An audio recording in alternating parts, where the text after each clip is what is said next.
Good afternoon, welcome to Advertising Week Europe with me, Andy Johnson. Delighted to say we managed to catch our next guest before he goes and lies down on a beach for some time after a sell-out tour. It's the actor Tom Walker who plays Jonathan Pye, a character that's really taken off, of course, Tom, through the power of social and through the power of digital.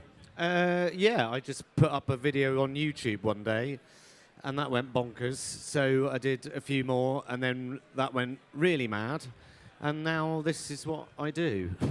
And you're doing a talk in about 3/4 of an hour or so Yep. about satire through social. We had Dave Brown, the independent cartoonist, here a couple of days ago, Yep. talking about there's never been a better time for a cartoonist, really, with what's happening in the world. Do you find that from your perspective as well? It's a bit of both, really. There's never been a better time, but it's really hard work to keep up. The news is,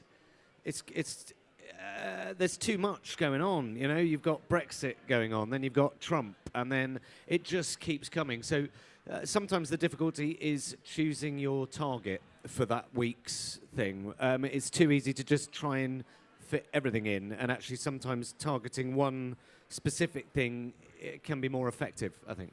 As somebody with a news background in TV of many years myself, I kind of wince when I ask you this question, but did you base your character on any particular individual or a conglomerate of lots of different reporters? Not really. I mean, there is that news reporting voice. There is. Actually what Jonathan Pye was originally about, politics aside, is something that we can all relate to, which is your public and your private persona. And therefore, there's that very specific rhythm that news readers have.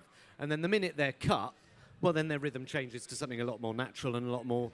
so actually, it's really something we can all relate to Jonathan Pye because we all have those personas. It's the first date persona, the down the pub persona, the work persona, the family persona, and we can switch between them really, really quickly. And I think Jonathan Pye kind of exaggerates that, the on-air and the off-air persona, really.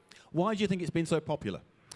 Other than the fact it's very good and very funny, of course. But I think satire got lost for a bit, and there's a whole generation that doesn't really understand what satire is, especially the sort of satire that I do, which is that sort of angry... You know, I suppose it would... Ben Elton would be the sort of... back in his early days, Yes. shouting at Yes. Thatcher, you know? So there's a whole generation that thinks this is new, and you go, no, actually, it's really old. But it just got lost, I think, during the new Labour years. Us on the left sort of balked at the idea of having a go at Labour, even though they were bloody awful. the last time I can kind of remember something equivalent, I guess, was back in the 80s with the Thatcher government and Spitting Image and things like that being, as you say, Ben Elton as well. Yeah, and that satire, I think, has got lost, and it's ripe for it now, and it's needed, and to explain sometimes what's going on. You know, I think social media, it's really easy to go, I only look at what I agree with, and I disagree with what I don't look at what I disagree with. When you don't engage with people you disagree with, things like Trump happen. Things like if you didn't want Brexit to happen, then you should have been talking to people that were thinking of voting Brexit rather than just calling them stupid or racist. Then you're going to lose. So actually, what I hope I do is that you open up a discussion. And that's what politics should be about, rather than just waving the flag for what you think's right. You've got to engage with people that you disagree with.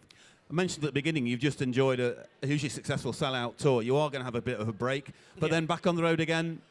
So I just finished it. It's a really nice... I mean, I started this tour about a year ago in a small 70-seater in Leicester Square, and it just kept going for a year, and I ended up at the Palladium a few weeks ago.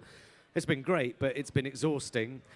This time next year, I'm going to do a brand new tour, but what I do in that interim is see where Pye takes me, really.